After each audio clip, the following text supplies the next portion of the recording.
Hi, welcome to KMZ English. My name is Allie and I will be taking you on your English learning journey today. Now, before we get started, I just want to tell you that I am super excited for our classes starting in February, and if you want a free trial lesson with me, then please click subscribe down below, like the video, and leave a comment down below with your greatest English challenge.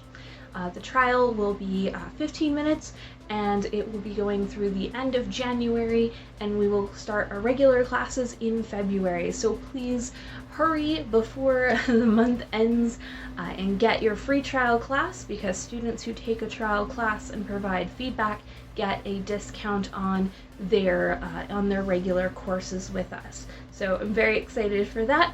Let's go ahead and get started.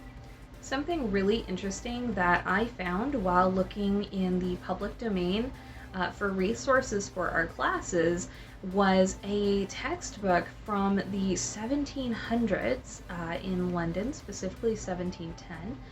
The textbook itself was published in 1710, and I was very curious to see what the instruction for grammar looked like in the 1700s. Obviously, English is an evolving language, and it's really interesting to see how things have changed, and I'd like to share that with you today. All right, let's go ahead and dive right in to our reading journey. And we will be beginning our journey today with a book called A Short Grammar for the English Tongue for the Use of English Schools by William Turner. Now this is actually published in London, so some of the English is going to be a little different from what we would anticipate in British English versus American English. I generally teach American English, so we may see some differences there, as well as some differences based on the time period, because this was published in 1710. So we'll point out some of those differences and give a small review of a few of the points made in this book. We're just going to go over the first couple of pages to give you an idea of what grammar looked like in the 1700s, and maybe a comparison of how it's evolved in the last 200-300 years. English is my forte, not math, so please and correct me down below if I was incorrect there. Alright, let's get started with a short grammar for the English tongue of letters, capital or great letters. Obviously, we have our capital letters as well as our small letters. So the first portion here actually covers the letters themselves as well as pronunciation. And if you are interested in reading this book and interested in reading this for yourself and seeing these differences, I will provide a link to the book. It is open source on the Hathi Trust Digital Library, so I will provide that as well. So let's go ahead and dive in. We're going to skip the letters themselves. This is just talking about certain sounds and the ways that you actually speak the language. So feel free to take a look at that. I mean, everything from the placement of your tongue to your teeth and how it should sound when you pronounce the letters. That may be useful, but as we see in some of this print, there are some issues with how it was printed and with some of the legibility, so how it can be read. So we're going to start with of words in general. So words are primitive or derivative, simple or compound. A primitive is a word not derived. A derivative is a word derived from another, as manly, goodness, lover, from man, good, and love, respectively. So you notice in goodness, if something has two S's at the end, we can see where one S is curved almost above the other in print. That makes it a little bit easier. Back then in the 16, 17, even into the 1800s, they actually had trouble with printing presses, smushing the S's together and making them look more difficult, or making it more difficult for them to read. So that is why it looks the way that it does. I might actually do a future video on that, but let's go ahead and move on. A simple word is a word not compound. A compound is a word made up of two, as mankind of man and kind.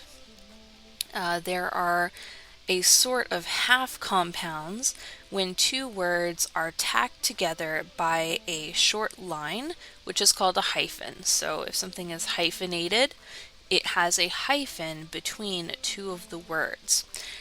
Thus,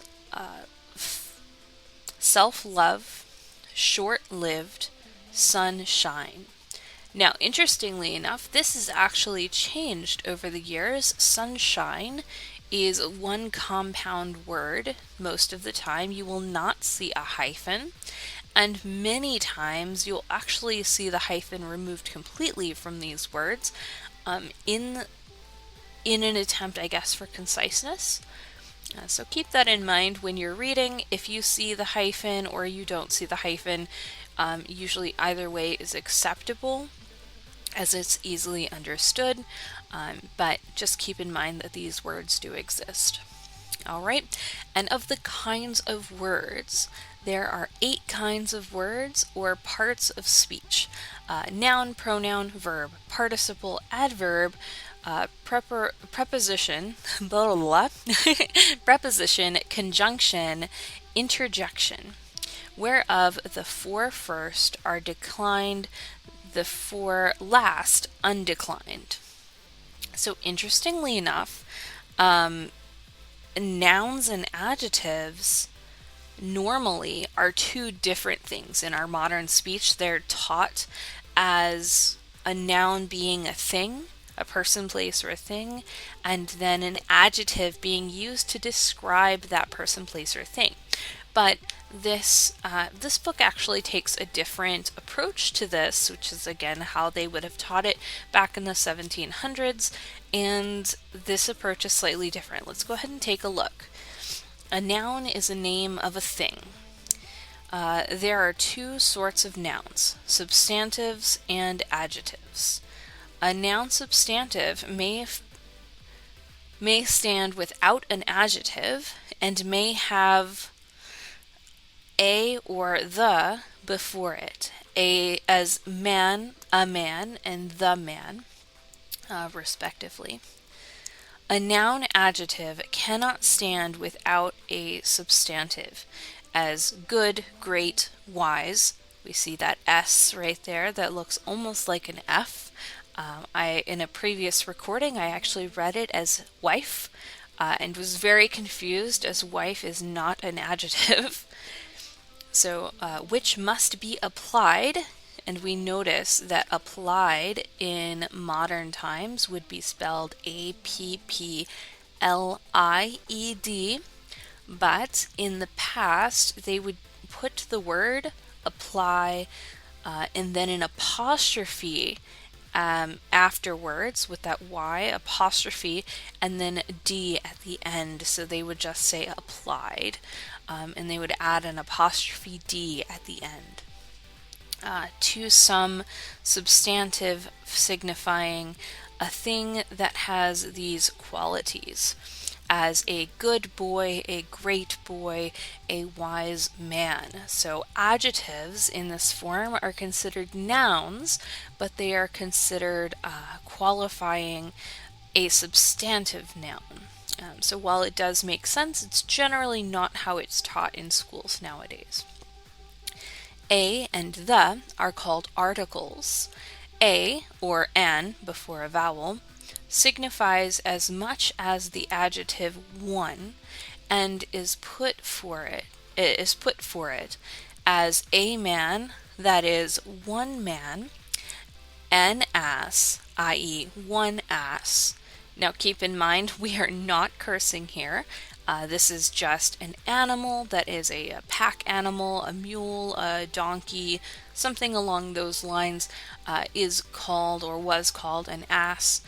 So it is not a curse word. Please do not go around saying that, though it's also very frowned upon. All right.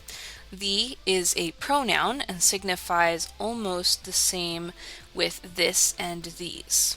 Now, if you want a good explanation of this, these, that, please, and the, please take a look at my video, my previous video about asking questions with confidence, where I'm able to break down those differences and when to use them. So this book does not go into those details initially in the part that we're reading. Now, there are two sorts of substantives, common and proper.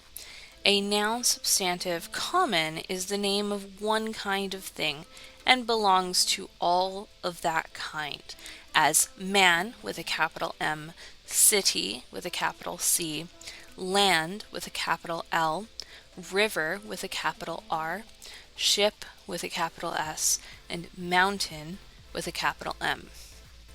A noun substantive proper is the proper name of one individual, i.e., one single person, place, or other thing, as John, London, England, the Thames, the Britannia, and the Alps. London, of course, is a city in England, England being the country. And then the Thames is a river. The Britannia, I believe, also is a river in England. And then the Alps is the mountain range. So these are all proper nouns. So now we would say this is a proper noun, but back then it would be a noun substantive proper. So you would start with the word noun and add on your qualifiers, whereas nowadays we would just call this a proper noun. We would add our qualifiers before saying the word noun, which is an interesting way for this to change. All right, I think this is a good place to stop off because we have numbers coming up next, and I also discuss how to do a singular or a plural in the video, asking questions with confidence. So be sure to take a look there. And it was great to talk with you guys today. And stay tuned for a quick message before we go. Well, that was an interesting adventure. I really enjoyed the challenge that it provided and to be able to see the differences and how English has changed over the years. It's amazing what 300 years will do, I suppose. If you really enjoyed this, please leave a comment down below and let me know if you would like me to continue going through this book and discussing some of the concepts in here and comparing and contrasting them with what we teach today. I would love to hear from you, and I really enjoyed this. I may do some more on my own, but I would love to have feedback from you. Please like, comment, and subscribe to the channel, and I hope that I will see you in our next video. Thank you so much, and have a great day. Bye!